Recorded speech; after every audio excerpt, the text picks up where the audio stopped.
Actually Rakesh first comedy Kiladi ಚಾಂಪಿಯನ್ಶಿಪ್ಪಿಗೆ ಬಂದಾಗ ಅವನು ಮೊದಲು ಬಂದಿದ್ದೆ ನನ್ನ ಟೀಮಿಗೆ.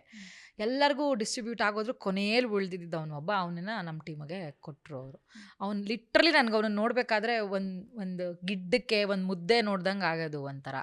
ಇಷ್ಟು ಕುಳ್ಳಕ್ಕೆ ಹಿಂಗಿಷ್ಟು ಅಮಾಯಕನ ಥರ ಇದ್ದಾನಲ್ಲ, ಇವನನ್ನು ಹೆಂಗೆ ಇದು ತರೋದು, ಮಾತಾಡ್ತಾನೋ ಇಲ್ವೋ ಇವನು, ನಮ್ಮ ಜೊತೆ ಮಿಂಗಲ್ ಆಗ್ತಾನೋ ಇಲ್ವೋ ಅಂತ ಹೇಳಿ ಆ ಥರ ಫಸ್ಟ್ ಅವ್ನು ನಮ್ಮ ಟೀಮಿಗೆ ಬಂದು ಇವತ್ತಿಗೂ ಕೂಡ ನೆನಪಿದೆ. ಅವನನ್ನು ಎಷ್ಟೆಲ್ಲ ಬೈತಿದ್ದೆ ನಾನು, ಎಲ್ಲ ಬೈದ್ಬಿಟ್ಟು ಕೊನೆಗೆ ಅವನನ್ನು ನಾನು ಇಷ್ಟೆಲ್ಲ ಬೈತಾ ಇದ್ದೀನಲ್ಲ, ನಿನಗೆ ರೋಷ ಬರ್ತಾ ಇಲ್ವಾ, ಟ್ರಿಗರ್ ಆಗ್ತಾ ಇಲ್ವಾ, ವಾಪಸ್ ಇವಳಿಗೆ ಏನಾದ್ರು ಬೈಬೇಕು ಅಂತ ಅನಿಸ್ತಾ ಇಲ್ವಾ?